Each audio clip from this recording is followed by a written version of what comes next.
और चलिए खबरों की शुरुआत करते हैं। सबसे पहले बात यूपी निकाय चुनाव को लेकर करते हैं। आपको बता दें कि उत्तर प्रदेश निकाय चुनाव में आरक्षण का मामला सुप्रीम कोर्ट से यूपी सरकार को बड़ी राहत मिली है। इलाहाबाद हाईकोर्ट के आदेश पर सुप्रीम कोर्ट के द्वारा रोक लगा दी गई है। और आपको बता दें कि सुप्रीम कोर्ट ने 3 हफ्ते में सरकार से जवाब भी मांगा है। जनवरी तक चुनाव कराने के फैसले पर फिलहाल राहत सुप्रीम कोर्ट से उत्तर प्रदेश सरकार को दी गई है। चुनाव कराने के तुरंत फैसले पर राहत मिली है। और आपको बता दें कि इससे पहले इलाहाबाद हाईकोर्ट की तरफ से यह कह दिया गया था कि आरक्षण के मुद्दे पर फिलहाल सर्वे होगा, लेकिन उससे पहले तय सीमा के अनुरूप निकाय चुनाव कराए जाए। लेकिन सुप्रीम कोर्ट की तरफ से उत्तर प्रदेश सरकार को यह बड़ी राहत कही जा सकती है। जिस तरह से इलाहाबाद हाईकोर्ट के फैसले पर रोक लगाते हुए फिलहाल राहत उत्तर प्रदेश सरकार को दी गई है। चुनाव कराने के तुरंत फैसले पर यह राहत कही जा सकती है जो सुप्रीम कोर्ट की तरफ से उत्तर प्रदेश सरकार को मिली है। तो इलाहाबाद हाईकोर्ट के फैसले पर आपको बता दें कि आज सुप्रीम कोर्ट ने रोक लगा दी है। जनवरी में निकाय चुनाव के कराने पर फैसले पर ओबीसी कमीशन को 31 मार्च तक रिपोर्ट सौंपनी होगी, ये सुप्रीम कोर्ट की तरफ से कह दिया गया है। तब तक नियुक्त एडमिनिस्ट्रेटर कोई भी बड़ा फैसला नहीं लेंगे। सुप्रीम कोर्ट ने आज अपने फैसले में यह स्पष्ट किया है। और इसी खबर पर ज्यादा जानकारी के साथ संवाददाता अनिकेत तिवारी मेरे साथ जुड़ गए हैं। अनिकेत, फिलहाल किस तरह से सुप्रीम कोर्ट से ये बड़ी राहत आज उत्तर प्रदेश सरकार को मिली है? इलाहाबाद हाईकोर्ट के फैसले पर रोक है और बेहद जो अच्छी राहत है वो यही कही जा सकती है कि चुनाव कराने के फैसले पर भी रोक फिलहाल सुप्रीम कोर्ट ने लगाई है।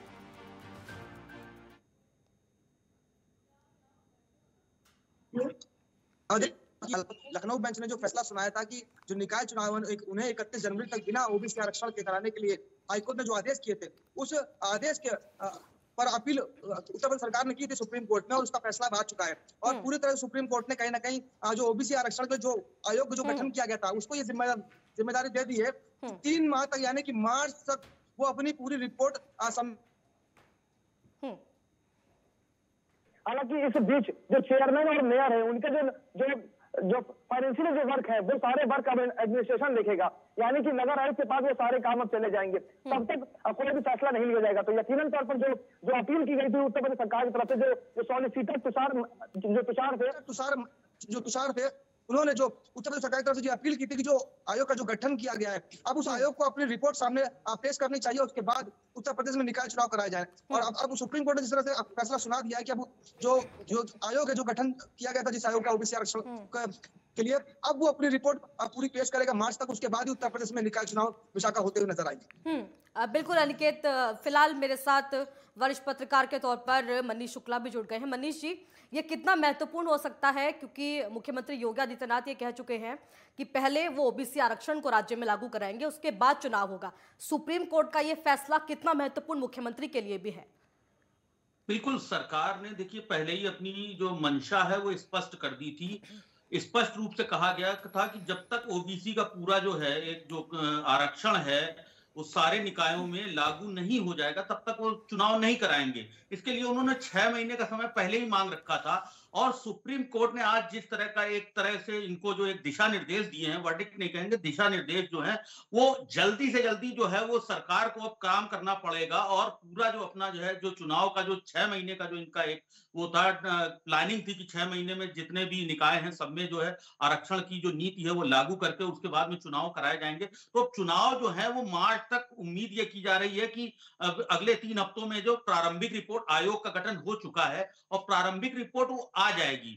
आप ये देखिए कि इलाहाबाद हाईकोर्ट ने सीधे सीधे कहा था कि आप पूरा जो चुनाव करा के और सारी चीजें जो है उसके बाद में लागू कीजिए। तो ये अपने आप में सरकार के लिए विषम परिस्थिति थी, क्योंकि 2017 में पहले ही एक रैपिड सर्वे ओबीसी का हो चुका है। तो सरकार उस दिशा में आगे बढ़ रही थी। अब सवाल उठता है यहाँ के जो ब्यूरोक्रेसी है, यहाँ के जो अधिकारी हैं, उन्होंने उस दिशा में आगे क्यों नहीं बढ़े और नियत जो समय है उसमें ओबीसी आरक्षण का पूरा जो फाइनल जो ड्राफ्ट है उसको मूर्त रूप क्यों नहीं दिया गया। तो एक सवाल तो उठता है। लेकिन जो सुप्रीम कोर्ट है आज उसने स्पष्ट कर दिया कि सरकार की मंशा ठीक है और सरकार की मंशा के अनुरूप ही आगे भी काम होना चाहिए। और जो अगले 3 हफ्ते हैं इनमें प्रारंभिक रिपोर्ट जाएगी और उसके अनुसार जो है ओबीसी जितने भी निकाय हैं जो हमारे स्थानीय निकाय हैं वहां पर लागू हो जाएगा और उसी आधार पर नई अधिसूचना जारी की जाएगी।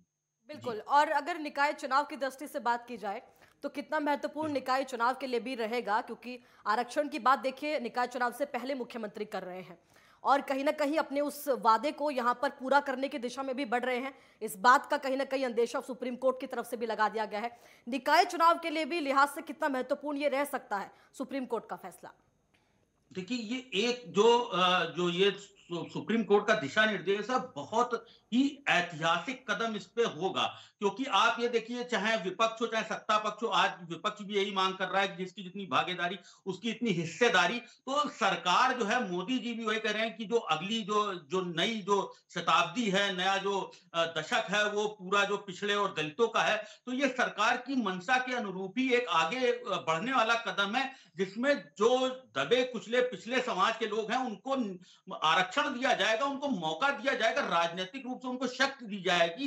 तो ये एक बहुत बड़ा फैसला है, जिसको एक तरह से योगी जी ने जिस तरह कहा कि हम बिना ओबीसी का जो आरक्षण लागू किए हुए स्थानीय निकाय चुनाव नहीं कराए जाएंगे, तो उसमें अब रफ्तार आएगी और जल्दी से जल्दी जो है वो निकाय मजबूत होंगे। जितनी भागीदारी, जितनी हिस्सेदारी, एक मूल सिद्धांत है, उसको प्रतिपादित किया जाएगा।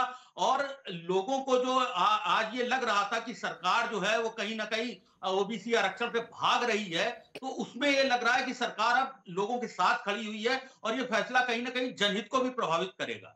जी। और अनिकेत, अगर बात की जाए जिन लोगों के लिए आरक्षण की मांग की जा रही है, सरकार जिनके लिए बात कर रही है, उनका क्या कुछ रुख है इस पूरे फैसले के बाद? देखिए विशाखा, अगर बात की जाए उत्तर प्रदेश में जातिगत समीकरणों की, तो राजनीति के लिहाज से एक बड़ा फैक्टर जातिगत समीकरण रहता भी। हालांकि ओबीसी के आरक्षण को लेकर चाहे पक्ष हो या फिर विपक्ष हो, समाजवादी पार्टी की बात कर ली जाए या बहुजन समाजवादी पार्टी की बात की जाए, तो मायावती भी लगातार हमलावर होती है भारतीय जनता पार्टी की तरफ, और वहीं अखिलेश यादव भी लगातार ये बात कहते हैं कि भारतीय जनता पार्टी कहीं ना कहीं जो ओबीसी जो है उनका आरक्षण छीनना चाहती है, और न केवल ओबीसी बल्कि दलित जो समाज है उनका भी आरक्षण आने वाले समय में खत्म कर देगी भारतीय जनता पार्टी। और पिछले कुछ दिनों की जो पीसी अखिलेश यादव ने की भी थी एक लंबे अंतराल के बाद में, उस पीसी में उन्होंने साफ तौर पर आरोप भी लगाया था भारतीय जनता पार्टी पर।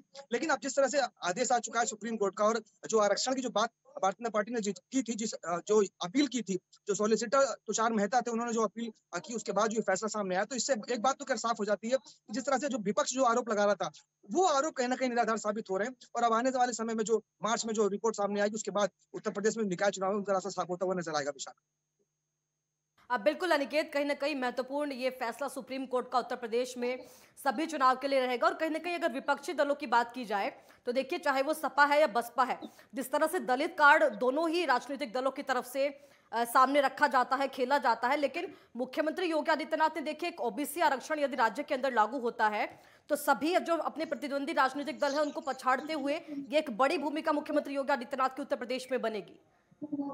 देखिए यकीनन तौर पर अगर बात की जाए विशाखा, मुख्यमंत्री योगी आदित्यनाथ की, तो तमाम बार वो मंचों से ये बात कह चुके हैं कि उत्तर प्रदेश में हर वर्ग को एक सही जगह सही स्थान दिया जाएगा, जिसकी जो आवश्यकता है उसकी आवश्यकताओं की पूर्ति पूरी तरह से की जाएगी। फिर चाहे ओबीसी आरक्षण की बात हो या फिर दलित समाज हो, तो हर एक पहलू पर, हर एक वर्ग पर, फिर चाहे महिलाओं की बात हो, तो हर एक दृष्टिकोण पर, हर एक कोण पर लगातार न केवल काम करना है, बल्कि इसका जितना हक जो बनता है उसे वो हक दिलाने के लिए लगातार प्रदेश के मुख्यमंत्री बात कह रहे हैं कि उत्तर प्रदेश में किसी का भी हक नहीं मारा जाएगा। तो अब ऐसे में जो फैसला है यकीनन तौर पर सराहनीय भी है, और कहीं ना कहीं जो आरक्षण का जो एक बड़ी असमंजस स्थिति जो बनी हुई थी कि आखिर वो कैसे हल होगा, तो इस आयोग के गठन के बाद अब जब रिपोर्ट सामने आएगी तो इससे कहीं ना कहीं चीजें स्पष्ट हो पाएंगी। विशाखा, बिल्कुल निकेत, जाहिर तौर पर देखना होगा किस तरह से इस पूरे फैसले के बाद क्या कुछ उत्तर प्रदेश के अंदर रुक रहता है।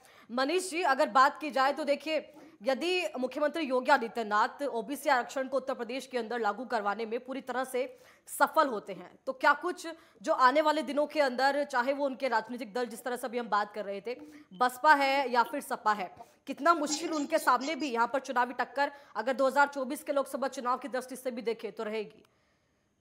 बिल्कुल विशाखा जी, बहुत आपने सामयिक प्रश्न किया कि 2024 में सबसे ज्यादा प्रभाव पड़ेगा। यहाँ पर आप ये देखिए कि उत्तर प्रदेश में ओबीसी जो है, पिछड़ा वर्ग है या अति पिछड़ा वर्ग है या दलित वर्ग है, बड़ा मजबूत वोट बैंक है और बहुत बड़ी एक हिस्सेदारी है। तो आप यहाँ पर अगर स्थानीय निकाय में उनको आरक्षण दे रहे हैं, जो सरकार की मंशा भी थी, जो योगी जी ने कहा भी कि हम जो है बिना ओबीसी का आरक्षण लागू किए हुए जो स्थानीय चुनाव नहीं निकाय के कराएंगे, तो ये संदेश अपने आप में स्पष्ट रूप से जाएगा कि सरकार जो है वो पिछले, अति पिछड़ों और दलितों के साथ में खड़ी हुई है। ये मजबूत संदेश जाने के बाद में विपक्ष जिस तरह के अभी आरोप लगा रहा है बसपा ने लगाए, मायावती जी ने कहा, और जिस तरह से अखिलेश यादव ने कहा कि सरकार की मंशा जो है ओबीसी आरक्षण को खत्म करनी है, तो इसके सीधे सीधे विपरीत जो है एक संदेश जा रहा है, और संदेश ये जा रहा है कि सरकार जो है वो सबके साथ में खड़ी है। सबका साथ सबका विकास जो एक नारा था, वो नारा केवल नारा नहीं था, बल्कि वो जमीनी स्तर पे जो सबसे मूल जो हमारे जो स्थानीय निकाय होते हैं,